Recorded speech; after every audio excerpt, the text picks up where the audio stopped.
అందరికీ నమస్కారం. మాది మాధవి క్యాటరింగ్. ఫస్ట్ గిన్నె పెట్టుకొని నూనె వేసుకోవాలి. నూనె వేసుకున్న తర్వాత దాల్చిన చెక్క, లవంగాలు, యాలకులు అన్నీ జాపత్రి వేసుకొని కొంచెం లైట్గా ఫ్రై చేయాలి. యాలకులు అన్నీ వేసి అందులో కసూరి మేతి అన్నీ కలిపి కొంచెం దోరగా వేయించుకోవాలి.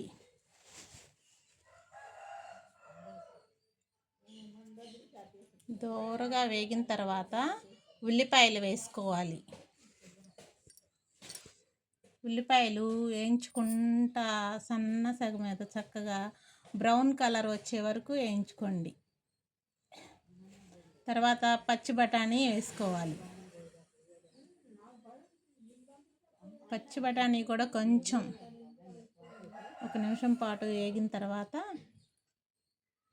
కొబ్బరి పేస్ట్, మనం కొబ్బరి పచ్చి కొబ్బరి అయినా ఎండు కొబ్బరి అయినా పేస్ట్ చేసుకొని మిక్సీలో చక్కగా మెత్తగా చేసుకొని గ్రైండ్ చేసుకొని మనం కొబ్బరి వేసుకోవాలి. కొబ్బరి వేసుకొని కొద్దిగా వేగిన తర్వాత మళ్ళీ టమోటా పేస్ట్,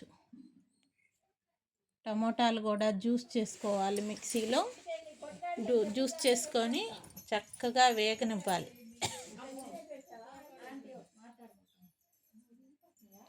వేగిన తర్వాత కొంచెం మనకి అది టైట్గా అనిపించింది అనుకోండి, కొంచెం వాటర్ పోసుకొని తిప్పుకోవాలి.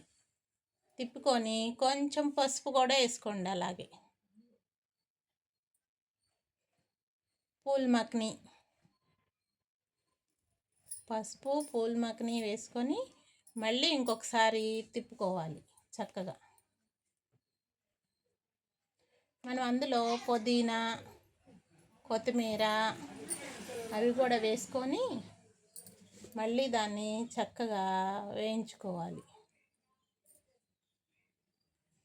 అన్నీ ఒకసారి అలా మొత్తం కలిసిపోయేలాగా తిప్పుకొని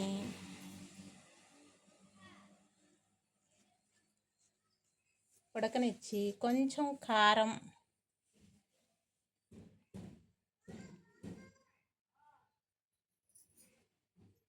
ఉప్పు,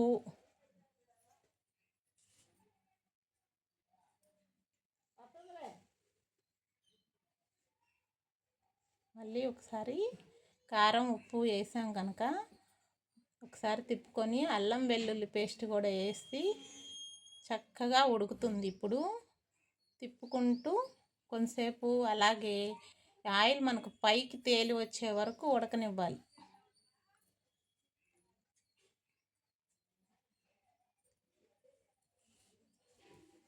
ఇప్పుడు చక్కగా ఉడుకుతుంది చూసారా. అల్లం వెల్లుల్లి పేస్ట్ కూడా వేశారు.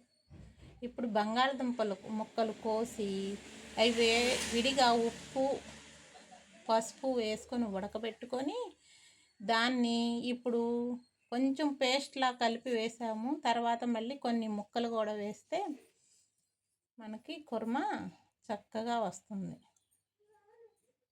చూడండి ఎలా ఉంది, బాగుంది కదా. ఎంత బాగుందో చూడండి, చూస్తుంటేనే తినాలనిపిస్తుంది. ఆంజనేయులు గారు చేస్తేనండి కుర్మా ఎంత బాగుంటుందో. ఒక్కసారి తిని చూడండి, ఇలా చేసుకొని సూపర్గా వస్తుందండి. ఎంత బాగుందో చూడండి చేస్తుంటే. ఇప్పుడు మళ్ళీ కొంచెం కొత్తిమీర వేసుకొని తిప్పుకోవాలి.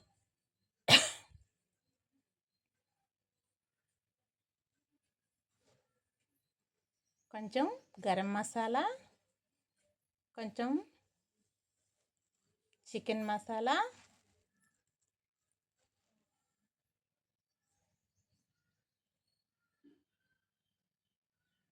లాస్ట్కి దించబోయే ముందు ఈ రెండు